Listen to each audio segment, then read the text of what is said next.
You are back. You are normal. This is the Your Normal podcast. I'm your host, Blake Russell.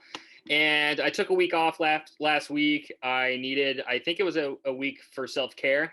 I'm not really sure. I had a lot going on. And then I got about halfway through the week and I just decided to call all the interviews off. But I appreciate that you're back. I've been hearing from some people this week about my most recent episode with Caroline. Thanks again, Caroline, for coming on. And for this week's episode, for some reason in my mind, I had anticipated that I was going to have this interview way later down the line when I got more of a following. I didn't really have any rationale for that. But this week, you have the pleasure of hearing me interview my brother from the same mother, Adam Russell. Adam, please introduce yourself. Welcome to the podcast. Hi, I'm Adam Russell. I'm a Capricorn rising, Scorpio descending, 36. I reject everything he just said. Okay, so Adam is like, I tell people this all the time because like Adam and I were not, would you say that we were not close growing up? You're just there's too many years apart, I think, when we lived in mom's house. Yeah, we're I'm like 31. You said 36. I'm 31. I'm about to turn 32 this year. We're like 4.5 years apart. Yeah, I think we were pretty far in age. And then I was a little kid and you moved to New York City, but we'll get into all of that. But here we are. We FaceTime all the time and we're doing a podcast and we're going into the ethers and it's going to be great. But Adam, some people that are listening know you. Most people don't. Can you just give people like a stream of consciousness, no other prompts, just who is Adam? Why should people know you?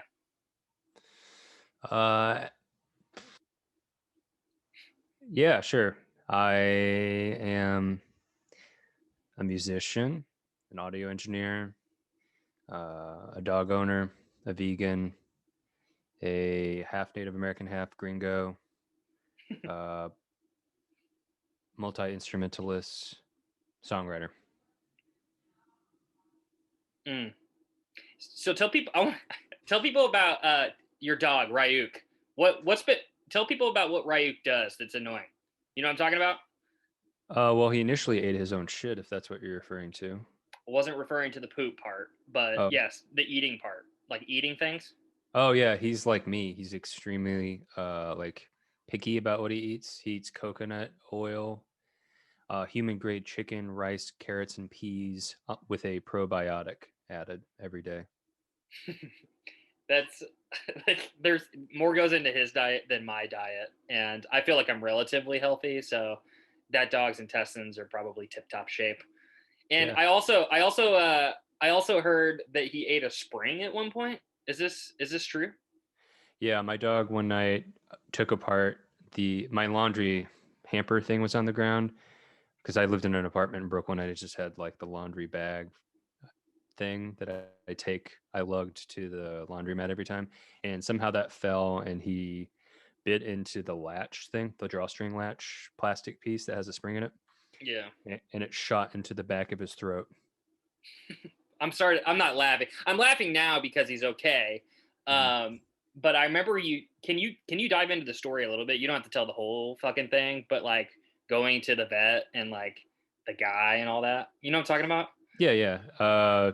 So it was like pretty late at night, like 10:30, and he's doing this and everyone's freaking out like he's going to die, and we have to take him to the vet. And there was like two places to go to. One was in Manhattan and one was in Brooklyn. So we went to the one in Brooklyn, and we went there and they made us wait outside and it was cold.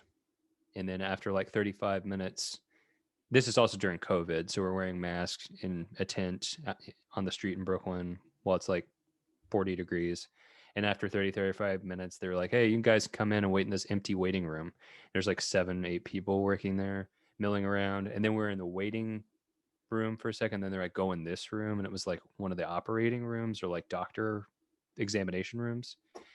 Anyway, all told, it had been like 2 hours. And then the doctor called Ruth, my girlfriend, and was like, oh yeah, so how's the payment going? And she was like, what?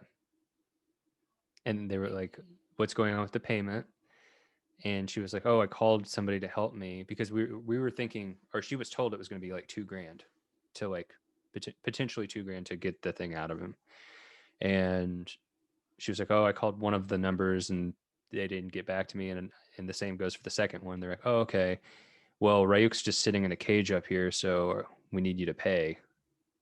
And God damn it, dude. and she freaked out and started like getting very upset. And then some Puerto Rican dude was like told me that I need to learn how to calm her down. Like, Mm. so that didn't result in good stuff, but it definitely resulted in me spending $400 to have someone pin the dog down and pull the spring thing out of his mouth. Yeah, I remember you calling me and telling me that story, and it was a whirlwind of emotions just to receive the information of the story. I can't imagine going through it, especially the part like where one, you're upset that your dog is like slowly choking to death, and then two, for somebody to dehumanize somebody that you love and like say like you should control your woman, like we're in the 1930s or something. I don't think I would have handled it as well as you did, but kudos to you for that. And for anybody listening, right, Ryuk, do I pronounce his name correctly, Ryuk? Yeah. So is his Instagram? He has an Instagram. I encourage everybody to go look at it. He's the cutest fucking dog I've ever seen, outside of Willow, of course. But his Instagram handle is Ryuk the Pomeranian. I I don't know. It's Ryuk the Palm in LA or Ryuk the Palm in NYC. I don't know. Dude, we got a minute here. We got an All right. hour. Like, let's look it up. Ryuk. So it's RYUK the Palm Uh, in uh, NYC. Ryuk the are you Palm looking in at? NYC. Yeah. Yeah, yeah, Yeah. yeah. And Um, that's him. Yeah. yeah, look it up. He can walk on two legs. It's cool. All right, man. So you were living in New York City for half of your life, right? Like you lived in New York City for half your life. You're in LA now. Is that like a fair kind of Yeah. vague way of putting it? Okay. So we both grew up in Jefferson City, Missouri. You mentioned Mom's house. That's where Mom's house is. I've talked about it on previous podcasts. I mentioned in the one with Mark, I mentioned you and I said that you kind of like always done your own thing. So I'm interested to know, and I want the listeners to hear, like, at what point growing up in Jefferson City did you know, like, for a fact that you didn't want to live there, and like what led to that, and how did you decide to leave, and all that kind of stuff? I was like, uh, there's this Beastie Boys album called Hello Nasty that I had on CD, Mm-hmm. and I had a Discman, which totally ages me, but I had a Discman and it had a bass boost on it. And I would just like sit there on the bus because it was middle school and I still rode the bus and listen to that and would zone out. And then, but I was playing football at the time and everyone had an expectation of me to be like a certain way and I wasn't. And then the kid that like was the other like big bruiser kid that wanted to like prove his masculinity to me was like, let's play bloody knuckles. What's I was like, bloody what? knuckles? That's what I said. I was like, what's bloody knuckles? And he was like, you just hold out your knuckles and then I hit them and then you hit them and then whoever stops wanting to hit the other one loses. And everyone was watching on like the edge of their seat. And I was like, I don't want to live here anymore. I know. It was bloody knuckles. It was bloody. Yeah. It's so fucking funny that you said that, because there was a game when I was in middle school. It was regarding your knuckles, and it wasn't like punching each other's knuckles. It was putting your knuckles like square down on a hard surface like this, Mm-hmm. and you would take turns taking a quarter and flicking as hard as you could into people's knuckles, and you would bleed, and that was the game. Yeah. I mean, I guess, I don't know. I didn't grow up in Manhattan or Brooklyn or whatever, or here or any city, but I do think that small town kind of like, let's go. I don't know where your mind goes when you're in a small town and how all that stuff. I was just like, I don't care. I don't want to Yeah. like, I don't have any interest in any of this. So I think probably at that moment, And you were how old? Like you were early, like 12, eighth grade, ninth grade? Oh, okay. 12, 13. Yeah, I think that's how old you were in seventh or eighth grade. Yeah, you mentioned middle school. That's on me. My bad. Yeah, I remember that was the time that like your nickname was Big Dog. Do you remember that? Yeah. Yeah, you were Big Dog, and like Yeah, and I just remember like slowly you just kind of rejected all of that. And I've talked about it before to people. I don't know if I've ever talked about it on here, but like the way you approached high school and athletics in Jefferson City, and me and Mark and the other podcast kind of alluded to it a little bit, but like you approaching it the way you did set the scene for me. Like all I knew as a kid was sports. Like that was what I was good at, and like that's what I liked. But I still, seeing you go through it, I was like, this is not everything like it's being portrayed to be. And I'm not trying to disrespect anybody that like really has fond memories of playing athletics in Jefferson City, but it like was I was able to separate myself from the sport a lot easier because you were my big brother. So thanks, dude. Yeah, yeah, no problem. I Yeah, yeah, I wasn't trying to do anything, yeah, but I know it just happened. yeah. um, so yeah, so you're like in middle school and you're like, all right, I don't want to fucking live here. Mm. And you mentioned it in the beginning of this that you're a musician, and um, how do you go from like knowing you don't want to live there to like you moved to Columbia, Missouri, which is like 30 minutes north of where we grew up, for anybody that doesn't know that, and you got into a band, and how did you know that you wanted to be a musician? How did you get into music? Well, I always liked music. I liked mom and dad's like Bob Dylan and Rolling Stone albums. And then like the people that I kind of gravitated towards naturally, I just thought about this not that long ago, was an Iranian kid, or might be Iraqi. I don't know. He's at Nima, this Yeah, guy I never. grew up with. Yeah, he was an Iranian or Iraqi kid that was his family immigrated to mid Missouri, which is fucking weird. But he was him and Alex even, and Alex looked like mixed race person, and we were Mm-hmm. like bonded together for whatever reason and talked about music and like would go to shows and shit. And then Alex befriended somebody and was like, "Oh, yeah, you want to come to this band practice?" And I was like, "Okay." And I remember I just went kind of just to see what the vibe was, and like I read my book, and then they were like, "Do you want to play bass?" And I was like, "Okay, I've never played bass. I'm a guitar player." Like I taught Alex how to string his guitar and tune it, but That's odd. I didn't know that. yeah, Because Alex was he the rhythm guitarist? I don't know anything about music. Was he the lead guitarist in the band? which band? The band at the White time? Rabbits. No, Uh, no, was that Texas Chainsaw Massacre yeah, or Mass Choir? yeah. Okay, That's a cool. shitty band name. It's fucking stupid. But like, Sorry. no, it's cool. Like that punk band. Yeah, like he played guitar in that band, and I don't know. I don't think they would have viewed one as a rhythm or one as a lead guitar Okay. playing White Rabbits. But I don't know. But he definitely played guitar in that band. Yeah, for sure. Yeah. He just Um, has a good ear. I think really amazing ear. that just brought up to me like, and I don't even know how it's possible. I don't recall when you started playing guitar. Like, how old were you when you started playing guitar? I was 12 or 13, about the time that I was like listening to Beastie Boys Yeah. and You playing Bloody Knuckles. When I think back of you as a kid and like music you listened to, I think of, for some reason, the Deftones come to mind, Mm-hmm. and like Limp Bizkit, Mm-hmm. and like Green Day. Yeah. Yeah, that's who Yeah. you grew up on, right? I didn't never was really into Limp Bizkit, Okay. but I definitely liked Green Day. I still think Green Day, that like those songs are great. And the Deftones, yeah. I saw the Deftones play. I don't know how I got into the Deftones, to be Dad honest. took you, didn't he? Didn't Dad take you? To a show, yeah, but I don't remember how I originally got into the Deftones. Oh, I see. Yeah. Yeah. Which is also a group of a bunch of like mixed race people and a white guy. Were they So punk? I don't remember anything about them.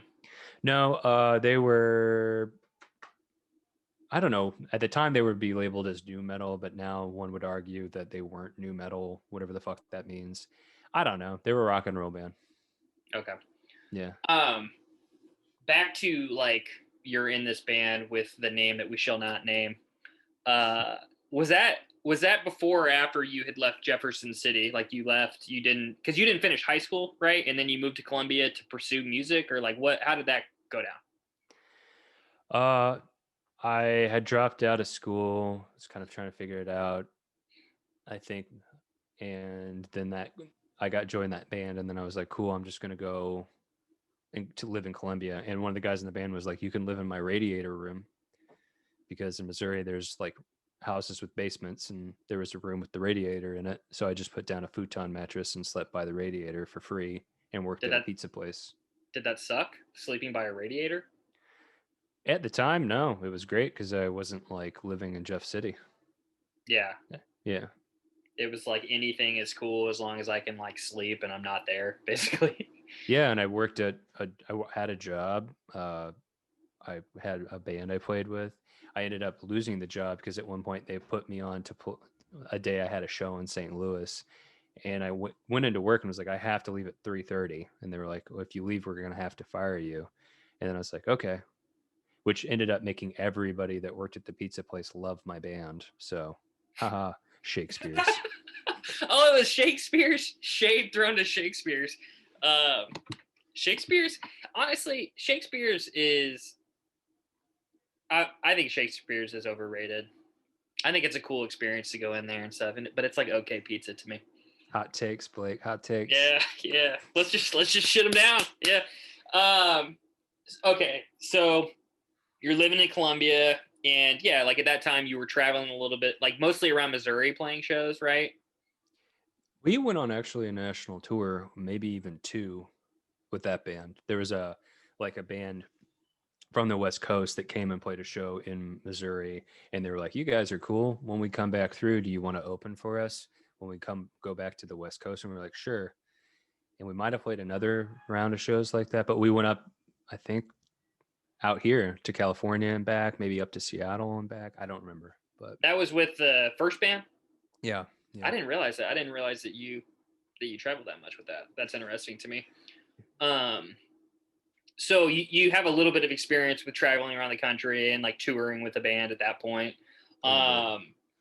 But then like how does it go from, because Alex follows you to the new band, and tell everybody the name of the band and like who all was in it and like what your vibe was, and like how did you get involved with them? Well, it was kind of from the ashes of the old band. The one of the guys in the band went to was it he worked at a local record store, and one of the guys he worked at the record store with was in school to study jazz drumming or jazz or just percussion, I forget, but was a musician, and he was like, do you want to join my band? And the dude was like, yeah. And then that same guy grew up with somebody else, and they came down and from St. Louis, Webster Groves area, to be in this new iteration of the band, I think.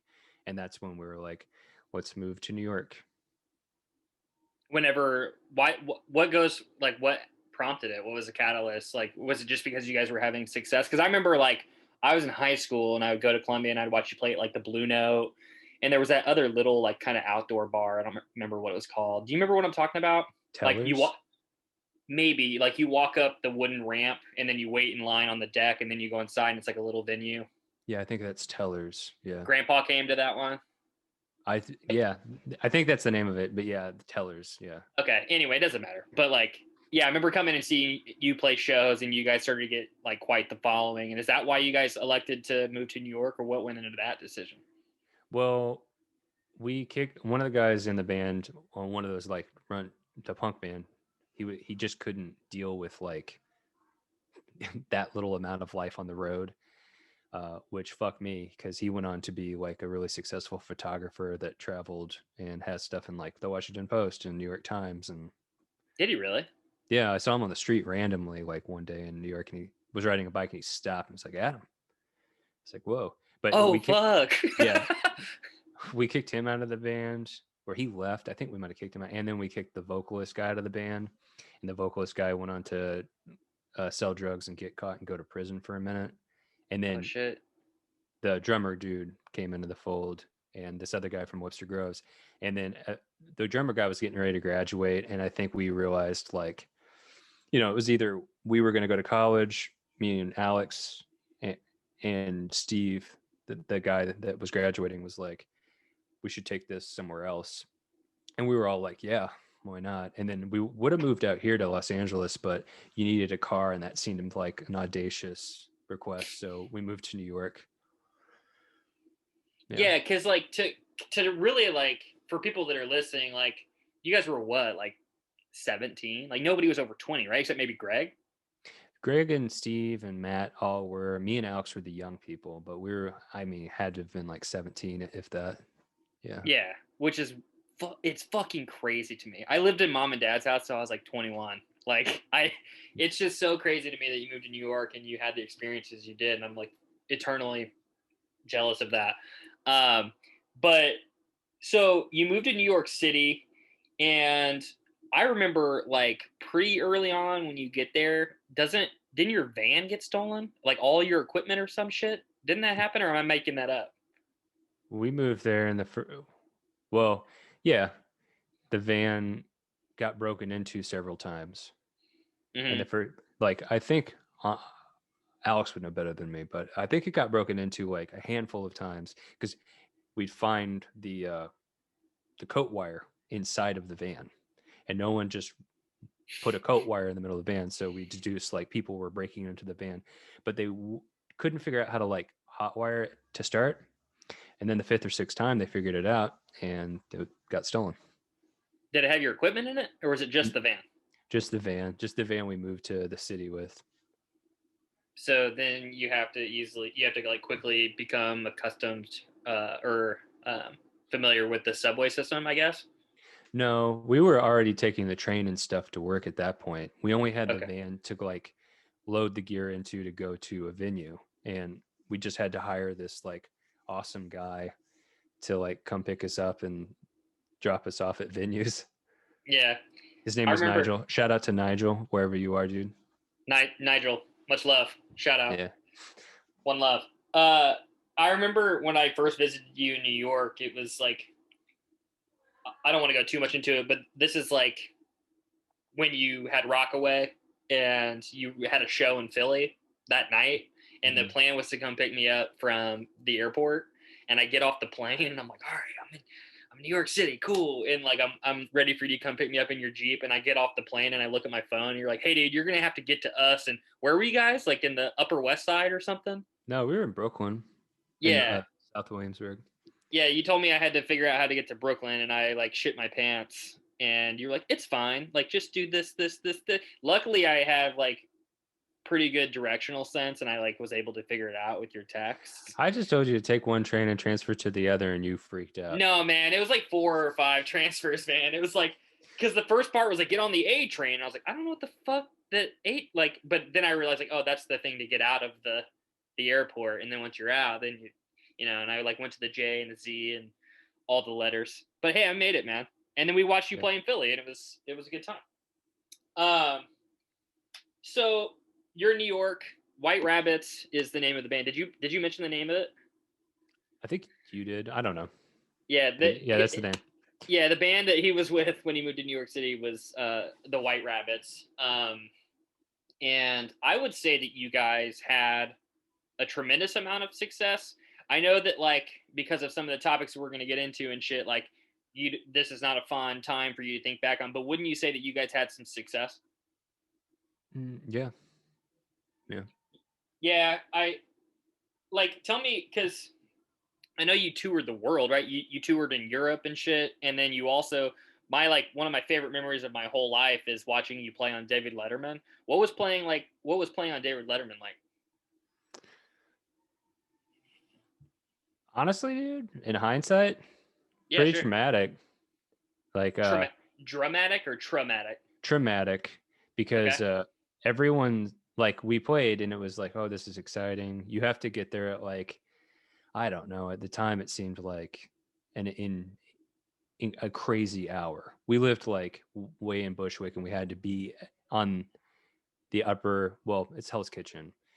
It's on like 57th and Broadway or something, wherever that Sullivan Theater is at like 6 o'clock in the morning to like play rock and roll music. And it's freezing in there. And it was just like, oh man. And then we lived very far away, and it was like, what do we do? Because they don't actually tape the thing till 5. And I remember just kind of milling around, and everyone's parents were coming. Like Alex's parents showed up, Matt's parents showed up, everyone in the band's parents showed up, and they all acted like I was an orphan. And at the time, I didn't really process that, I don't think. Like, Hmm. because I didn't have anyone showing up. You know, this girl that I dated at the time that was an American Apparel model was working her shift and it maybe was going to show up right before we went on, but I had no family or anything play. Hmm. And it was like I don't think I had a cell phone at the time. So it was just this like weird, like everyone's acted like I had some form of, just they were trying to be sensitive to like the fact that they thought my parents were fucking shitheads for not showing up. Yeah, and it makes, for some reason, it made me, what you just said made me think about, like, I guess selfishly, it like evoked this emotion in me of like, this past year I've had all these fucking accomplishments in my life, my personal life and like professional life, and it like shit. It just shows like as human beings, like shit's supposed to be shared. Like, um, and for you, like that was like the biggest like success you've ever experienced in your life, and you look back on it, and it was like, fuck, I didn't have anyone there, and it sucked. Like that sucked. So it's like it's interesting that we're social beings to the point that we could have such like uh huge milestones in our life, and if there aren't people around, like it just feels like shit. Yeah, I mean, at the time it was like cool, my friends are around and like it's all great, but like all those dudes ended up fucking me over, like a few years later. So it was like now being far removed from it, it's like, ooh, that was a grim moment, like because at the Yeah. time I was just like, oh, my buddies, and like it's fine, whatever, give me some more pills or whatever. But Hmm. no, now it's kind of like a big trauma moment, I think. Yeah, even hearing you talk about it, like it was like our mood, both of ours, was like it just went down because it's just like that. Yeah, that's an indicator that that's a traumatic experience for you. Um, and you mentioned pills, and I know like my memory of you, like when I was in high school and going to shows, and your bandmates, it's like everybody was always drinking a lot, and that to me at the time was normal because like my friends were drinking and it was all normal. But I remember, I think it was like 2010, man. Do you remember calling me and like asking about my friend that was selling weed that you knew sold weed? Do you remember calling me? Honestly, no, but I don't. Okay. Yeah, Yeah. so that's interesting because this phone call that you called me was like the thing I remember the most about your history with drugs and like when I first became aware of it, because Mhm. you called me on the phone. I was like playing Call of Duty with Corey or something, and you were like, "Hey, Sick. dude." Yeah, you were like, "Hey, man," and yeah, you were shooting a music video in Colombia Hmm. with the White Rabbits, and you called me and you were like, "Hey, I don't want to say my friend's name because he's moved on from this life." But like he was like, "Hey," you were like, "Hey, it is so and so. Like I know he sells weed. Do you know if he sells cocaine?" And I was like, "I don't know, man. Like I can ask him." And then I didn't. And then I saw my friend at a party, and he was like, "Dude, your brother called me and like he was asking me about this, and I don't know. I just want you to speak because that was like the first moment that I knew that you were using drugs beyond weed and alcohol, and at the time, like that's all I really had a concept for.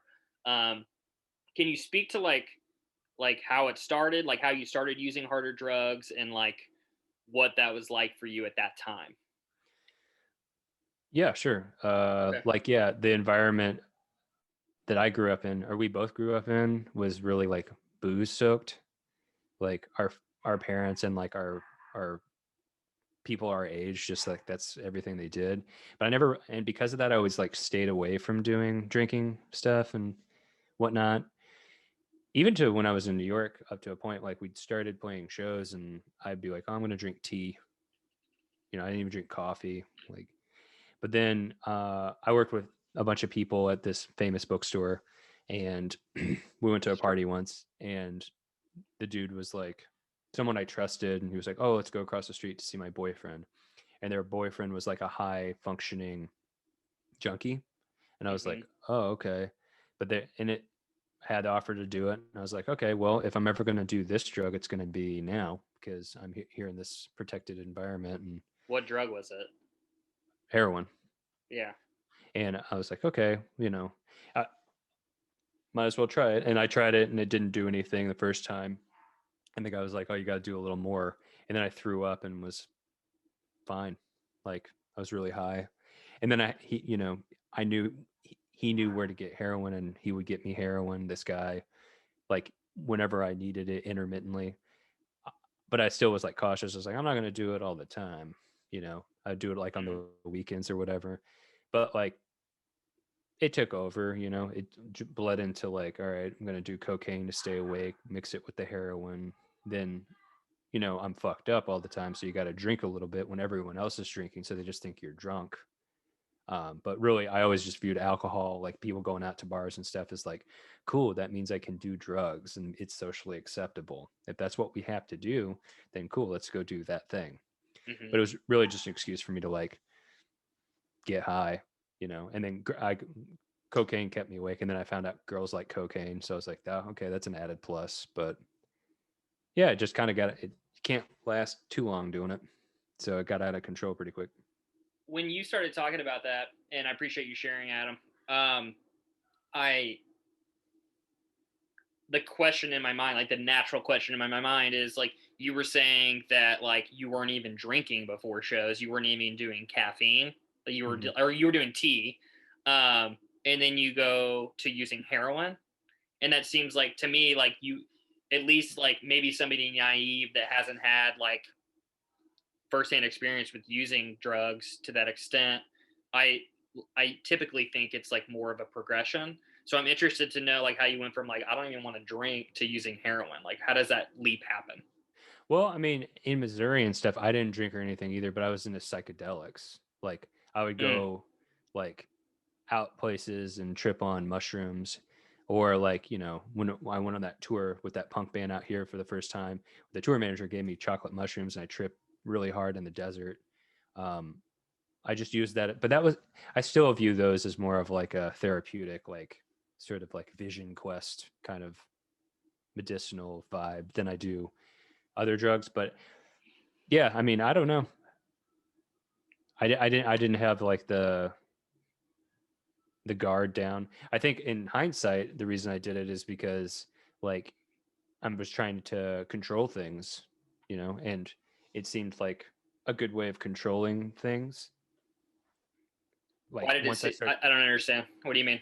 like when you do heroin, it's like what's gonna happen, man. It's gonna be fucking great. Like what kind of mood you're gonna be in. It's like it's it's the best kind of sex the moment you want it every fucking time, and you can guarantee that's gonna happen. So it's good that for that reason, like the controlling aspect, I think it's a good thing.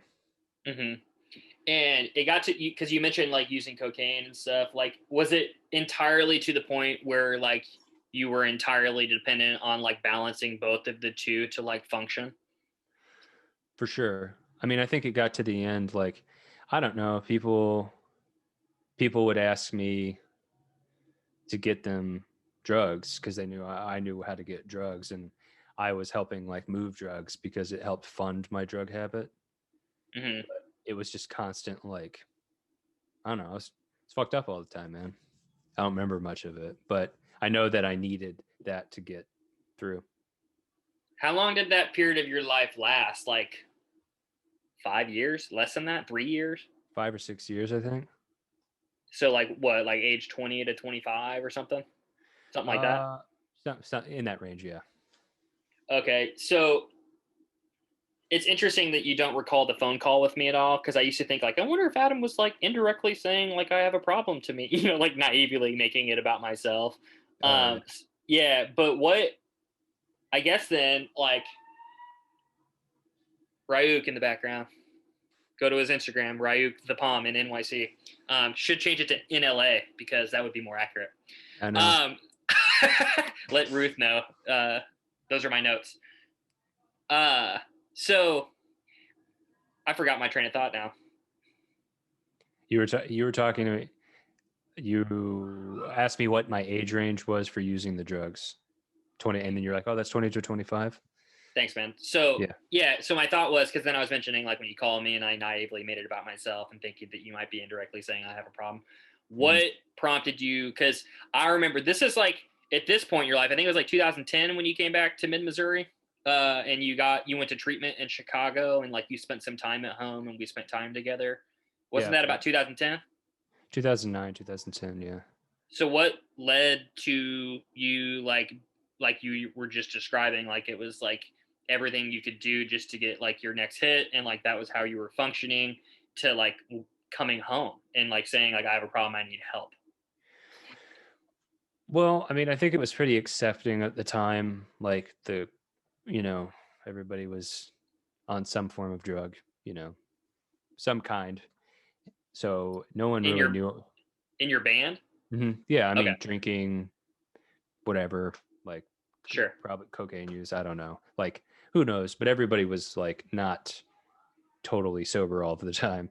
So it was kind of going by unnoticed in a way. And then I think the third time I OD'd, this girl I was dating at the time called my bandmates and was like, "Yo, Adam is like fucked up. Come get him." And then they got concerned about it, and I explained to them what had been going on. And at the time, it was like, we think you need to go get treatment. Uh, Not in these words, because these people are from Missouri and really aren't good with feelings and talking about them. And we were also very young at the time, so it was like no one really knew how to go about it. I remember Jamie, for some reason, was the best at vocalizing it, but uh, just like, you got to go get help for you to continue being in the band because it's like bad, dude. And I agreed, and I went to New York. New York, I was just gonna go somewhere in New York, but like I got dropped off there, and someone gave me some Suboxone, and then a bum vomited on my suede shoe, and I was like, all right, I got to get out of here. Like, I could get sick. I could, like, who knows? It's like some city funded thing, and it wasn't a good scene. So I was like, I have to go, like, figure out a way to use, because at the time I was young enough to still be on dad's insurance Yeah. and through his job. And I had to get out of New York because I knew if I stayed in New York, like, I would just get more drugs to zone out. So the only recourse I had at that time was just to go back and be at mom and dad's house for like 3 or 4 days, which was like one of the darkest periods because they didn't know how to deal with it either. And then I had to find a rehab center. And I found one Hmm. in Chicago, which is enough of a city where it was like, cool, I won't feel stupid. Or like, I'll feel like okay mentally, I think, but also like, I don't know where to buy heroin or cocaine or whatever. Yeah, like there's no like familiarity, like there's no Yeah. association, like Yeah. limited at least. Yeah. Yeah. I'd been there like 20 times probably Hmm. for, I knew Chicago well, but not enough to know like, this is where you get the drugs and blah, blah, blah. Yeah.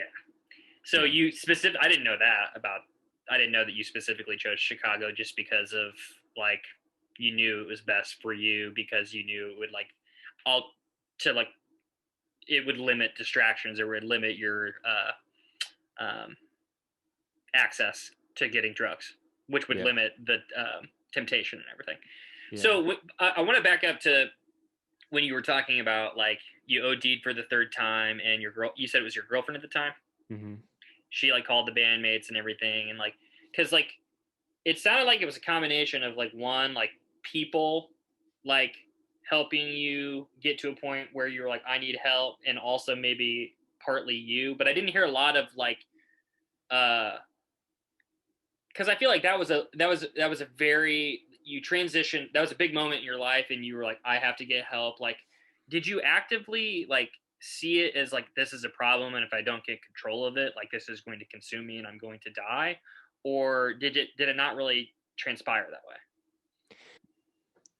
Yeah. To go back to what you said earlier, I think part of the reason I started doing heroin or jumping into that is like, it's just a way of blocking out feelings. And my feelings at the time were, there were a lot, and that was a surefire way to block it all out because I'd been kind of taught from like our family and like the community, that's how you deal with your problems. And there was more problems because I was mad young and getting successful, and these things were happening, and I didn't know how to deal with it, and no one gave me the tools to be like, this is how you operate here and how you deal with this. So I think that's what ultimately why I did it. But the reason I went to rehab at the time was just like I felt like I still felt the sense of obligation to like the creativity and like the band, and I didn't want that like to I didn't want to like not fulfill my duties, so to speak, of being in that band and like being creative with them and all that kind of stuff. And that was honestly my big motivator in being like, wait, I gotta stop. Mm. So it was less. That's interesting because then that means it was less about. I mean, in a way, it was about your own well-being because your own well-being in turn could like you could contribute to the band and the creative process. But more, you're saying it was more about the creative process and the art and the band and like their progression and their direction than it was about like your own well-being. I think at the time, yeah, it was like, oh shit, like I have to do this in order to like fulfill this obligation that I now have with this group. Yeah. And it came at a time where it was like right before we went on a big tour and promotional tour and shit for like another album. And I don't know. I was like, oh man, I gotta get my stuff together. It wasn't anything based on like, oh, I'm gonna die. Like I'm still not scared of dying. I don't really give a fuck. Like I don't fear that shit.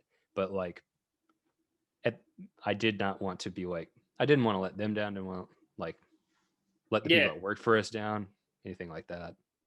It again it's like the same theme that like we're social beings and like there's accountability there and like they're contributing to something and like you want to contribute your part and like that makes sense to me and you never told me that but that makes sense.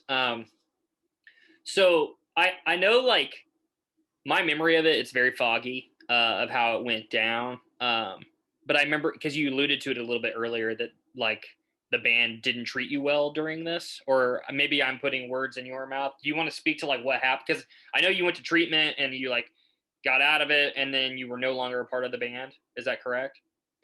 Yeah, I mean, I went to treatment like inpatient and outpatient, and while I was in outpatient, which is like for anybody that doesn't know, it's like the kind of thing where you meet a certain number of hours per week, but you're living like not on site. Mm-hmm. So it's not like basically it's not like group therapy, living in a house, all this kind of stuff like 24/7. You have a bit more like leeway. So I was in outpatient and uh I think a girl I know like texted me about it saying like why, or maybe it was mom, might have been mom, which makes it, we'll just go with mom because that sounds more like that's a good story, better story fodder. But it literally might have been like she texted me and told me or called me and said like, hey, why does Wikipedia say you're not in the band anymore? Mm. And then a day or two later, Alex called me to tell me that they were kicking me out of the band.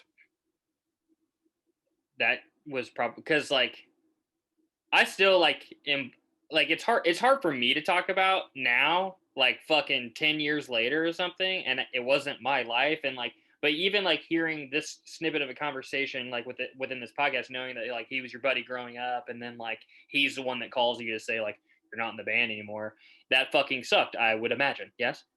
Yeah, I mean, I probably really sucked for him too, like Yeah. it was a sucky situation all the way around because I'm sure was in a position where he felt like obligated to fulfill some sort of like thing. And I mean, one of the dudes in the band was just probably like, no, I can't do it because it would require like a complete cultural shift within the group for me to come back and to a safe environment post treatment. Oh yeah. This is my opinion. I don't know, but it certainly Mm-hmm. seemed that way because like I said, at the time, and those around me too, I have gotten reinforcement. That's what it seemed like everybody wanted me to do was go to treatment, and then I would come back into the fold of that group, and something happened in between. You know, when I went, what I was told that, and when I got out. And you still don't know like you don't know the complete rationale like did he give you any rationale when he called you? No, it was just kind of like vague, opaque, like like some Hollywood interpretation, like or politicking version of like We tried to go or we decided to go a different direction or it was whatever just the fuck. vague. Yeah, Yeah. wasn't definitive. It's interesting the perspective you had just now. I didn't ever interpret it that way, or like I never considered that that could have been like a frame of thought. Like I always thought it was like maybe like the behaviors around your drug use was like so off-putting to them, it pissed them off to the point that they were like you're not allowed back or something. But your thought of like them having to change themselves to like, for lack of a better term, accommodate your recovery because they Hmm. were drinking and doing all the shit that they were doing too. I never considered that, but that would make total sense and probably makes more sense than how I always thought about Well, it might. I mean, they would probably say otherwise. I don't know. it. Really, but you know, I never viewed it as I was so outlandish. I mean, like I said, they didn't have any idea that I had even been doing heroin until that call with that girl. People were Oh, jumping up. People were jumping up apartment buildings. People were like shooting fireworks out of their asshole. People were doing lines of cocaine off dirty fucking, whatever in random hotel rooms. People were fucking around on their significant others. So I don't think it was like, if we let him back in, I don't know if I can take it. I'm traumatized. yeah. But maybe. Yeah. Who knows? Yeah, we won't know. Like it's just hearsay without actually talking to one of Yeah. the other members. But he calls you and he kicks you out of the band. Like, and then are you living? You're still an outpatient at that time. Yeah. At the time I was still an outpatient. And like, that was what I remember mostly about it was like, then those people that work there having to deal with that, like, because everyone there admittedly was like, we just thought you were going to go back to playing music.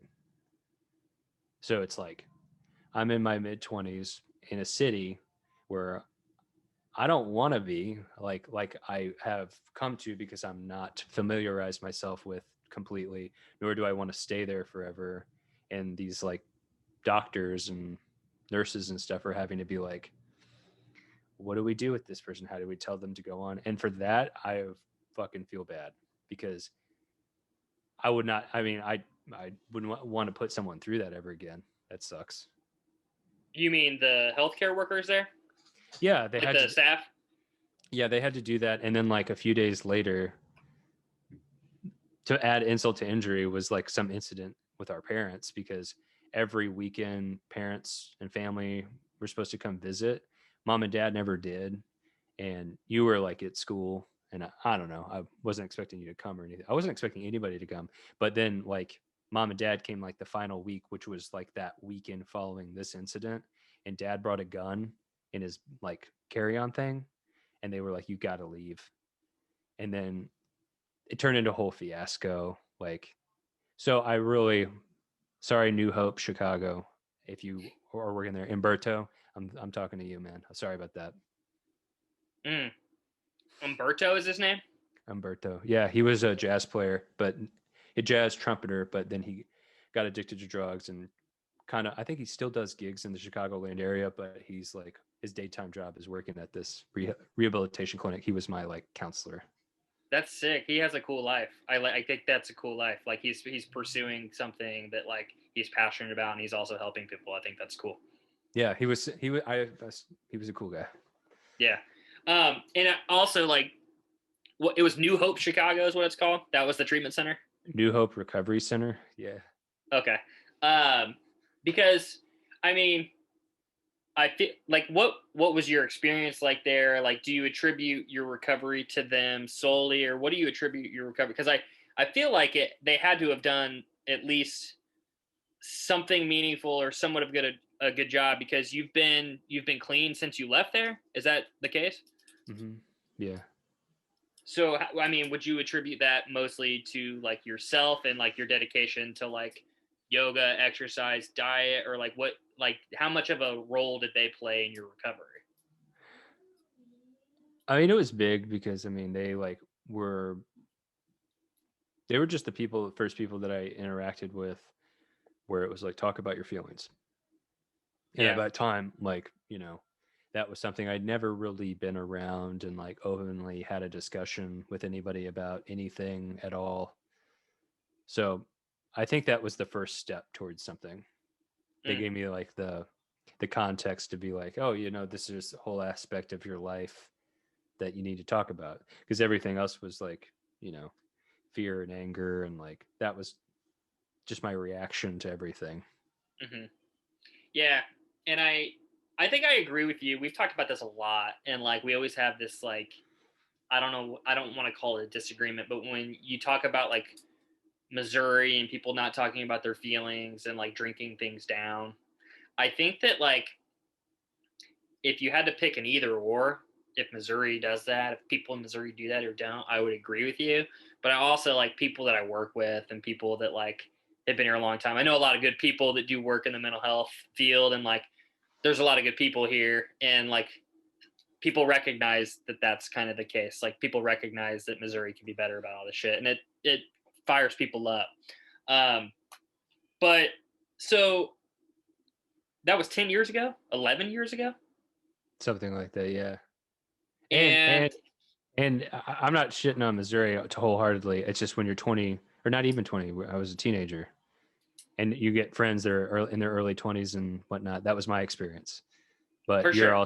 you're like 30 and like in the healthcare field, and I'm 36. I'm sure it would be different if like I had stayed and like had a different path. But at the time, like no one was really healthy and like going on hikes and Yeah. talking about, you know, but whatever. Yeah. Yeah. When I look back on my early 20s and even mid 20s and some partly my late 20s, like there was a lot of drinking. It was like that's what you did. It was like you work and then the weekend happens and then you go out with people and you like drink a lot. And that was what you do. And that's what a lot of people still do. And like I'm not shitting on anyone, but it's if we're talking about facts, like that's a fact. Like that's kind of the environment we grew up in, and that's kind of the environment that's still here. Um, but like as I've gotten older, I have surrounded myself with people that like we go on hikes, to quote you, Yeah. or like we talk about things that matter. We talk about religion. We talk about uh, the state of the world. We talk about like aliens. We talk about shit that matters, and we're not just like forgetting everything. And I recently listened to a podcast. Uh, the Armchair Expert with Dak Shepard. Most people probably know that. And he had Jason Segel on, and Jason Segel was talking about quitting drinking when he was 33, and it really spoke to me. And I haven't drank since I listened to the podcast, and I don't know how that's going to play out. I don't drink in excess, but when I go out socially, I do. I drink sometimes excessively, and I don't like that about myself.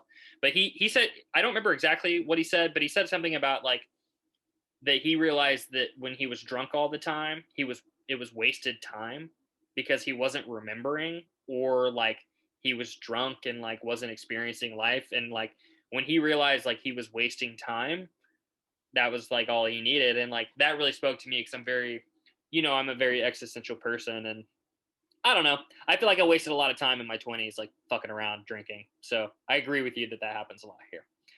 Um so you it's been 11 years, 10 years, something like that, and you've lived in New York for the majority of that. What was life like back in New York after you got back? What did you do? How did you stay sober? Like, I know you're still pursuing music. Tell people kind of what you did. When I got back, I just got into Columbia University through their general studies program, and I started going to school. Which is fucking crazy, dude. Like, didn't you? Hold on. I don't want to like. I know you don't want to make this about all like I'm smart, but like, didn't you write a letter or like you wrote an essay and that's how you got in? Yeah, yeah. That's, I mean, that's remarkable, Adam. That's a remarkable thing. I know you don't want to Ah, like. That's remarkable, dude. You got into Columbia University. You got into the Ivy League with a GED and writing an essay. yeah, I probably would have graduated from Columbia if it hadn't been for the fact that like well, two things. One, I could have gone straight from high school and gotten in probably because we're native, and Hmm. they can click that box and it's like yay. And they fund, it's got billions of dollars worth of endowment, so they have so many scholarships and funding, and it's 99% of it is for the kids that like are 18 going to college. And the school I was going to was like adults returning, and they paid for a shitload of it. And then like my second year, the school's funding got cut, or the end of my second year, maybe. School's funding got cut, and like I would have to spend $85,000 to finish. and for living expenses and all that. And I was like studying shit, man, that I already did in real life with music. So I was like, nah, I'm not going to finish this. Then I Yeah. started working in restaurants. And you did that for a while, but you were making music the whole time. Yeah, Um, because you make a lot of money working in restaurants in New York. yeah, I remember whenever I visited you and I think you were a manager at what was the name of that restaurant? It was a vegan restaurant. What was the name of it? Peace food. Peace Food. And I remember like you were like locking up at night and you were just like cash, money, cat. And I was like, what the fuck? Like there was so much money being pushed around. That was crazy to me. Um, but yeah, you're doing that, and I know you have several music projects throughout that time. You have a band Rockaway, right? Yeah. And tell people a little bit about Rockaway and kind of what you're doing now and your music project now. Rockaway was just like what I mean, I've always written songs, but like at the time I was like, all right, I'm going to record in my apartment. And that was the beginning of that. Like Allie, the person I met at Peace Food, Allie, she came over one day and was like, oh, let's write music. And she would sing on songs I'd write. And that became the project's name was Rockaway, but it was just basically me figuring out how to record things really well, or try Mm-hmm. not really well, but just record in any way I could at my apartment in Manhattan or Brooklyn or wherever I was. Yeah, but Yeah. Go ahead.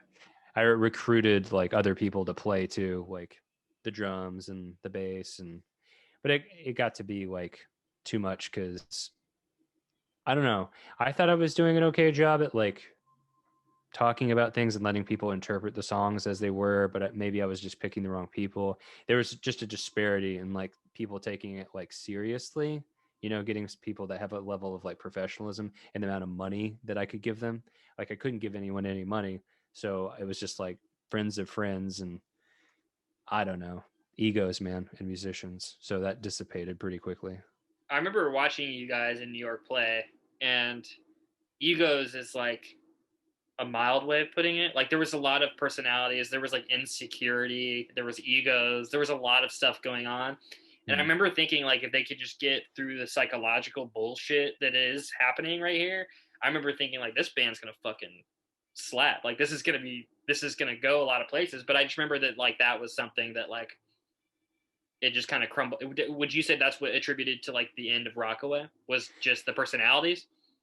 Yeah, I think so. I mean, like, we went through so many drummers, so many different people playing. Like, I had to teach all these people the parts. Like, I don't. It got to be to the point where I was just like, I don't know. Like, I built a loft out of like lumber that I lugged from Lowe's, like piece by piece in Brooklyn to this practice space. I mean, this probably doesn't sound like shit for people that don't live in New York or like whatever, but if you live in New York, you know what I'm talking about. Like that's a crazy thing to load lumber without a car using the train piece by piece and then have people just like not show up when they say they're going to show up or like claim that they want something, then you give it to them and then they still resent you. Like those kind of things built up. And at a certain point, I was just like, I mean, we played shows like up the West Coast too out here, and I had friends like sing on parts or play the drums on parts, and it could have been really cool, but yeah, I think the ego shit just got on the way. I mean, I'm not totally not to blame. I probably could have dealt with things a lot better, but I'm a musician and not a therapist, so I don't know. Remember when we were joking when I was there that I should be the band manager and uh, I should manage all the egos. Do you remember that? Yeah. I was like And it early would on have in my grad school experience, but like yeah, yeah, it would have been a lot better. I mean, like there was the ingredients at one point in that band that you saw them play. I think you're talking about when we went to that place in Queens and you had a couple beers. I gave you my drink tickets and yeah, that's yeah, fun. Yeah, yeah, that iteration of that band could have gone somewhere. But yeah, it could have. yeah, What was the drummer's name? I liked him. He was a good drummer. Aiden, he lives 2 blocks down the street from me now in LA. Have you reached out to him? I saw him on the street, I thought, and then like an hour or two later, he texted me and was like, "Do you live in LA now?" I was like, "Yeah."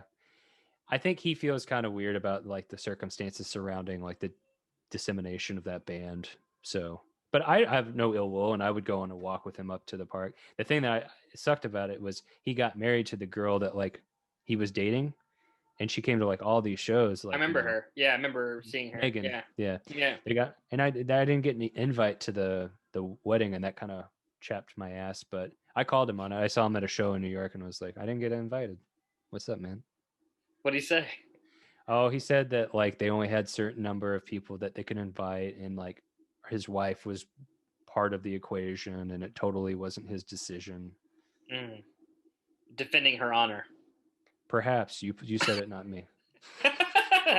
Yeah, I'm just speculating. Yeah. All right, man. Like I do, like I am being a little mindful of time. But you had mentioned Allie, and she was in that band. She was in that iteration of the band, and I know that you guys like. Did you guys not talk for a long time at all? And then, like, if Mm-hmm. that is true, then what happened to where you kind of rekindled? Because I know you guys are working together now, and tell people kind of what's going on now with all that. Yeah. Well, I mean, that band disseminated, and then like I was like, I wanted to move to California, and that didn't work out, and I went back to New York, and we didn't talk that whole time. Like, I remember like I was driving because I was a fucking Uber driver for a job when I was out here originally, the first time. And some song we used to play and sing all the time just randomly came on the radio, and I sent a video of it to her, like via text, and she just didn't respond. No, I think she did respond. She said like, "That's a great song," but that was literally the only conversation that we had in 2 or 3 years. Fuck. Yeah, So how do you start talking again? she I think reached out. Like I kept writing songs and doing stuff, and like you know being a musician, but like working in a restaurant to like pay the bills and shit. And I think at some point she reached out and was like, "What are you doing? Let me hear the stuff." And she came over to my apartment and like listened to stuff and kind of hung out and shit. And then the second or third time she did that, she was like, "So you want to play music again?" I was like, Mm. "Okay." And then we started like getting the new like because I had learned a lot more about engineering and like mic placement and all that boring shit, and tried to incorporate it in what we were doing. And then the pandemic hit. Um, yeah, and then I remember like that was that was part of what I enjoyed about the pandemic, which sounds fucking weird to enjoy something about it, but like the you sending me like your projects and you sending me things, and like I got the opportunity to listen to like your work as it was unfolding, and I really enjoyed like having conversations with you and Allie about it. And tell people like the name of your band. Like I mean, it's up to you. Like I don't you don't have to plug it or whatever, but like if you want to, like take the opportunity, like tell people what the name of your band is, like what's going on with the music that you're putting out right now. Oh yeah, it's Terra Toma, and it's available on like all the streaming services. There's a few songs I'm putting a single out each time I put something out. I'm trying to put something out once every 2 weeks as far as songs are concerned, and then one song, one playlist that inspires it. One song, one playlist. So every week's people should have information to consume. Like there's new media or new content to consume. Content's the word. Yeah, we Yeah, it's a weird like social media and shit's weird, man. Um, what do you think is going on with Ryuk right now? I don't know. I don't know. And they put a collar on Ryuk, and it emits this high pitched frequency, and it just makes it worse because He he like barks. It's supposed to stop him from barking, but what it does is it creates panic because he's freaking out about there being a high pitched noise, and he's also terrified that no one's there because they put him in the pen, the crate, and like left, and that's why he's barking. But it's not. I don't know. I've expressed this, and it's fallen on deaf ears, so whatever. It's not my dog.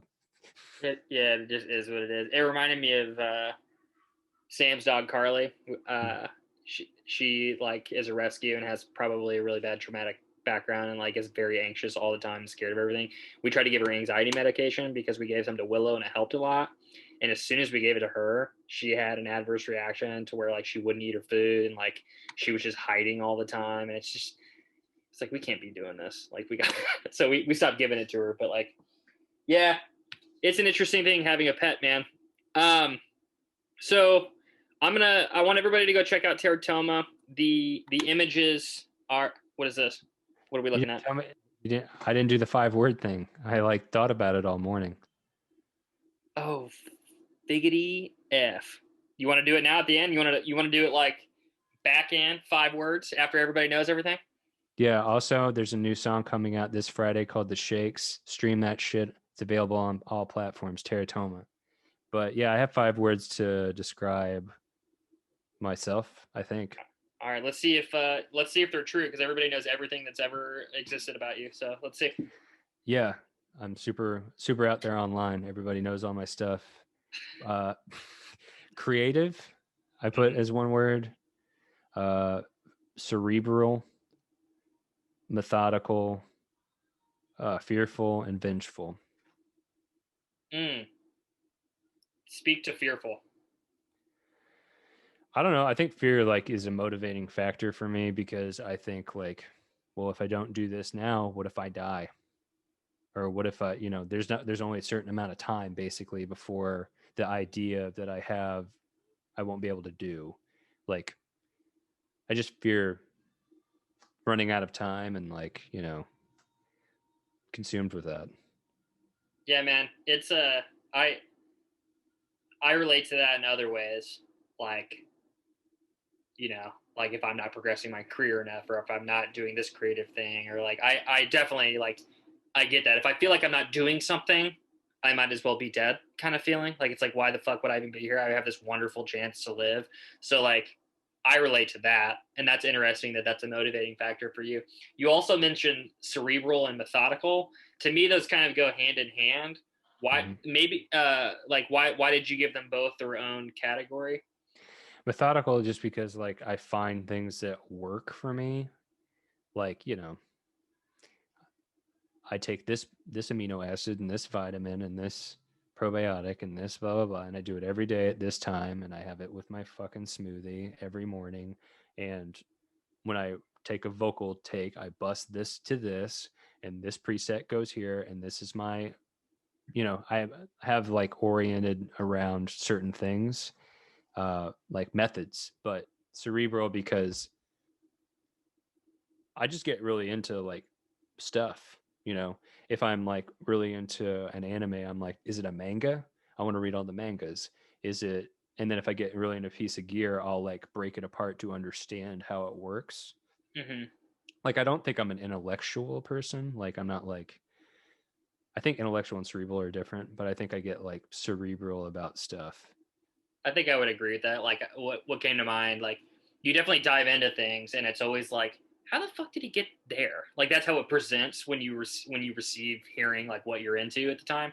Like, I called you relatively recently, and you're like, I'm reading a book about Charles Manson, and I was like, oh, like, Mm-hmm. what about? And like, then you were able to like, you were like, well, I read about this and this and that. So like, I definitely think that aligns with who you are, and it's also something that like, as your little brother, uh, it makes me like want to be more curious about shit. Like I want to like know more about more things. And I think right now having this conversation with you, I'm kind of realizing that. It's Well, interesting how huh? that's to go back to fearful. That's another thing because like I fear like if I don't keep learning and engaging, I'm just going to be an old fucking has been. You know Yeah. what I mean? I So mentioned that on, yeah, I again, I relate to that. I mentioned that on the Caroline podcast. I said, like, if I'm not learning, I feel like, what's the point? Like, yeah, I what really are feel we like that. doing? Yeah, I feel like that's like the shitty part about being like the negative connotations we have with old people, like when the boomer thing, like, hey, fucking boomers. Like, Yeah. all boomers don't suck. Like, but the majority of them have gotten their methods of doing everything, and then they're like not still engaging and learning about anything, and like that's what I think that means when you're like fucking boomers. Just like stuck in their ways. Like, is that what you Yeah, mean? Like, stuck? yeah, Yeah. yeah. They're not educated about the I, what's going on now. I think overall, generally speaking, like if we're painting with broad strokes, is that the expression?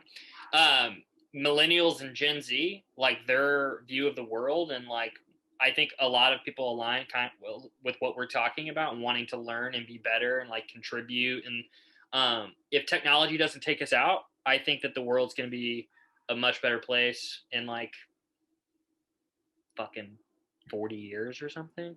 I think been a paradigm shift in people's like viewpoints towards existence.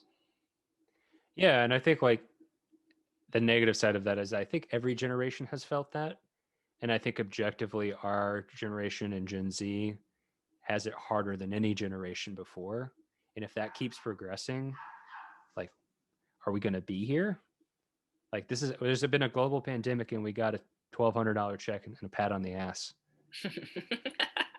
Like, do you think, I think we've talked about this before. Do you think that like do you think it's like the powers that be that have contributed or can like or why there's been this like shift in like younger people's viewpoint towards the world and how they're approaching the world? Like people are having starting families later, people are taking more risks. And I think it's partly because people were like, go to college, you got to go to college, and then people were like, okay, and then you're thousands and thousands of dollars in debt, and then you owe all this fucking interest, and you can't like make ends meet, and like you're just stuck in the lower to middle class for like fucking 20 years of your life. A lot of people. And then people just started rejecting that. I think they were just like, no. And then they stopped like staying with companies for a long time. People are taking more risk. Do you think that that's kind of what's been going on, or why do you think people are like kind of floating through our existence more? Can't think of the word. More loosely. well, I think it's like, if I had to answer it, probably a combination of like international economics, like the North American Free Trade Agreement and the World Trade Organization allowing for like, labor to companies to be based in the United States, but the labor to be conducted like in China or Indonesia or Mexico for fucking half a cent an hour. So these companies can like make a huge profit, and all those big huge companies are making way more money than like our parents' generation, where they could just be like, we got out of high school, let's go work at General Motors and make $55,000 a year, $70,000 a year in the '60s and '70s, and like live like kings and queens. Mm-hmm. So that it's not happening anymore for anybody. And the influencer culture, like, you don't have to do anything. Just take Yeah. some good pictures of that ass and like enough people like them and buy some followers and buy some likes and like market yourself in the right way. And you can be like hood rich and like have all like companies send you shit, and it has the appearance that you're doing okay, which could potentially lead to you actually like generating some sort of income just off your Instagram account. Yeah, whatever it is. It made me think, you watched Dave, right? The show Dave with Lil Dicky. Yeah. With Lil Dicky. It reminded me of do you remember the episode where he finally got the manager and he was like, we need to put out some bullshit on the internet, and they did the somebody suck me thing? Yeah. That's all it takes anymore. Is like something to go viral, and then you're in. Yeah, I mean, for a second, I think like I don't know. I mean, for music too, it's like, who knows how that's gonna pan out. I don't know. I don't know. Everyone's attention span is like fucking 30 seconds now, 15 seconds, however long an Instagram story is.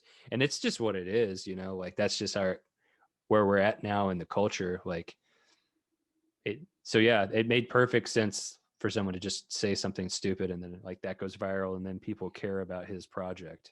Yeah. Yeah, like, oh, you're the somebody suck me guy. Cool. Let me listen to what you have to say. It's like, what? Yeah, and I find myself like watching movies and shit, and like I hated it, but like I can't watch a full feature length film without thinking like I need to check my phone and see if anybody texted me, and like I don't Yeah. like that, and it's out of my control. That's what's so unsettling about it. Like I don't have any say in it. Like that's what's happening. Like that is what has happened. I mean, I could like take individual liberty to like put my phone in the other room and shit, but I'm still gonna be thinking about it because of what's happening to people in the world right now because of the Googles and the Twitters and the Facebooks of the world.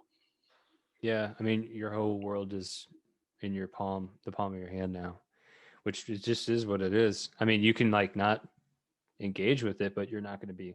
It'd be like 20 years ago being like, I'm going to go live on Kauai and like not and live in a tent. Yeah.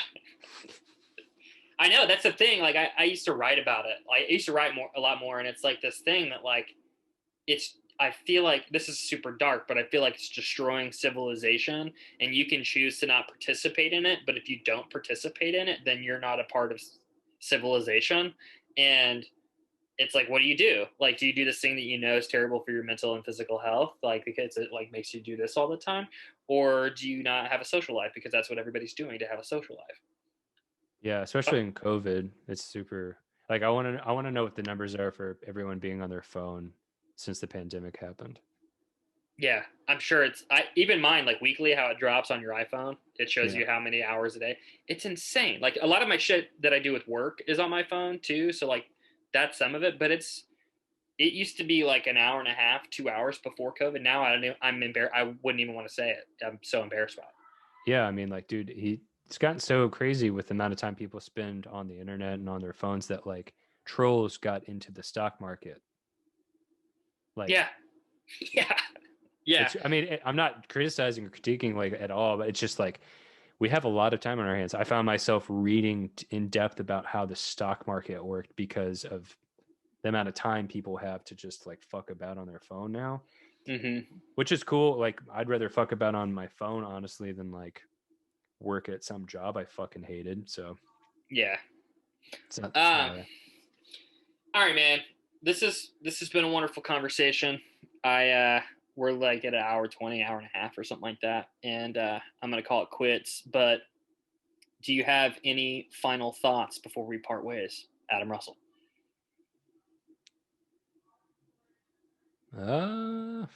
final thoughts. Yeah. I don't know. It's what you're doing is cool, man. Thanks, Adam. Yeah, I think this podcast is cool. I'm glad you're doing it. Like, because it's been like a passion project. I know in the back of your head for like 4 years.